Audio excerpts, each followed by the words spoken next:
5 अगस्त 2019 ऐसा दिन जब जम्मू एंड कश्मीर से आर्टिकल 370 को हटाया गया, तब पूरा भारत इस खुशी से झूम गया और पाकिस्तान इस खबर को सुनकर बौखला गया। लेकिन कर भी क्या सकता है। और दूसरी खुशखबरी 11 दिसंबर 2023 को सुप्रीम कोर्ट ने आर्टिकल 370 हटाने को सही ठहराया। अब इससे ये साफ हो गया कि आर्टिकल 370 हटाने के लिए गवर्नमेंट द्वारा जो फैसला लिया गया था बिल्कुल सही था।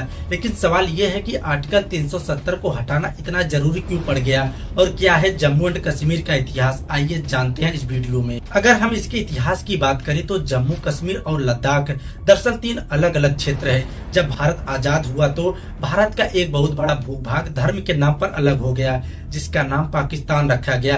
पाकिस्तान उस वक्त 2 हिस्सों में थे, पूर्वी पाकिस्तान और पश्चिमी पाकिस्तान। पूर्वी पाकिस्तान 1971 में अलग होकर बांग्लादेश बना। जम्मू कश्मीर और लद्दाख राज्य पहले हिंदू शासकों फिर बाद में मुस्लिम सल्तनतों के अधीन रहा।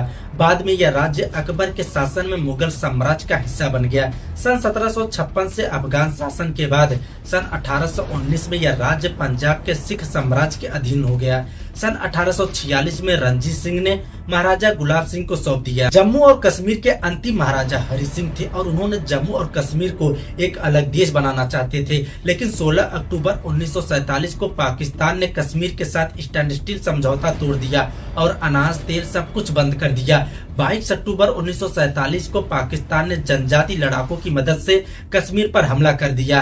राजा की सेवा कर रही कश्मीरी मुस्लिम सेना ने पाकिस्तानी आक्रमणकारियों से हाथ मिला लिया और 24 अक्टूबर 1947 को पाकिस्तानी आक्रमणकारियों ने उरी में प्रवेश कर लिया और हाइड्रो पावर स्टेशन पर कब्जा कर लिया। उन्होंने कश्मीर की बिजली काट दी। श्रीनगर से 54 किलोमीटर दूर बारामूला में पहुंच गए थे। लेकिन आक्रमणकारियों ने 2 दिनों में धर्म और जाति भेदभाव किए बिना सभी व्यक्तियों की हत्या, बलात्कार, लूट शुरू कर दी। राजा हरि सिंह को अपने निर्णय पर पुनर्विचार करने का समय मिल गया। 24 अक्टूबर 1947 को हरि सिंह ने भारत के डोमिनियन से कश्मीर को बचाने का रिक्वेस्ट किया और 26 अक्टूबर 1947 को महाराजा हरि सिंह ने विलय पत्र पर हस्ताक्षर किए और भारत के डोमिनियन में शामिल होने का फैसला किया। भारत के गवर्नर जनरल माउंटबेटन ने 27 अक्टूबर 1947 को इस विलय पत्र को स्वीकार कर लिया। माउंटबेटन द्वारा विलय पत्र पर सिग्नेचर के बाद जम्मू और कश्मीर भारत के डोमिनियन का हिस्सा बन गया। अब कश्मीर को बचाना भारत का दायित्व बन गया। 17 अक्टूबर 1949 को एक ऐसी घटना घटी जिसने जम्मू और कश्मीर का इतिहास बदल दिया। दरअसल संसद में गोपाल स्वामी अय्यर ने कहा कि हम जम्मू और कश्मीर को नया आर्टिकल देना चाहते हैं। उनसे जब पूछा गया कि क्यों, तो उन्होंने कहा कि आधे कश्मीर पर पाकिस्तान ने कब्जा कर लिया है और इस राज्य के साथ समस्याएं हैं। आधे लोग उधर फंसे हैं और आधे लोग इधर। वहाँ की स्थिति अन्य राज्यों की अपेक्षा अलग है, तो ऐसे में वहाँ के लिए फिलहाल नए आर्टिकल की जरूरत होगी, क्योंकि जम्मू और कश्मीर में पूरा संविधान लागू करना संभव नहीं होगा। अंततः अस्थायी तौर पर उसके लिए 370 लागू करना होगा। जब वहाँ हालात समान हो जाएंगे तब इस धारा को भी हटा लिया जाएगा। फिलहाल वहाँ धारा 370 से काम चला जा सकता है। इस धारा की फेस पर भी लिखा है कि temporary provision for the state of the Jammu और कश्मीर। यहाँ यह समझने वाली बात है कि धारा 370 भारत की संसद लेकर आई थी और वही से हटा सकती है। इस धारा को कोई जम्मू और कश्मीर की विधानसभा या वहाँ का राजा नहीं लेकर आया था या हटा नहीं सकता है। यह धारा इसलिए लाई गई थी क्योंकि वहाँ युद्ध जैसे हालात थे और उधर पीओके की जनता इधर पलायन करके आ रही थी।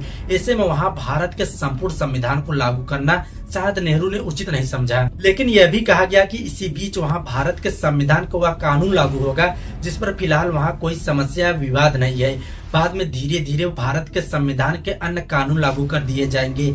1952 में नेहरू और शेख अब्दुल्ला के बीच एक एग्रीमेंट हुआ जिसे दिल्ली एग्रीमेंट कहा गया। देखिए, आर्टिकल 370 को हटना इतना जरूरी इसलिए था कि 370 और 35A ने जम्मू कश्मीर को अलगवाद, आतंकवाद और व्यवस्थाओं में बड़े पैमाने पर फैले भ्रष्टाचार के अलावा कुछ नहीं दिया।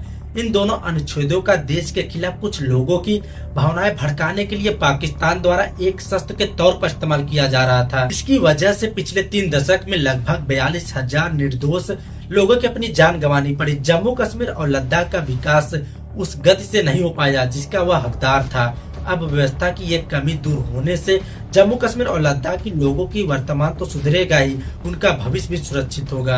आइए हम सब मिलकर नए भारत के साथ साथ अब नए जम्मू कश्मीर और नए लद्दाख की भी निर्माण करें।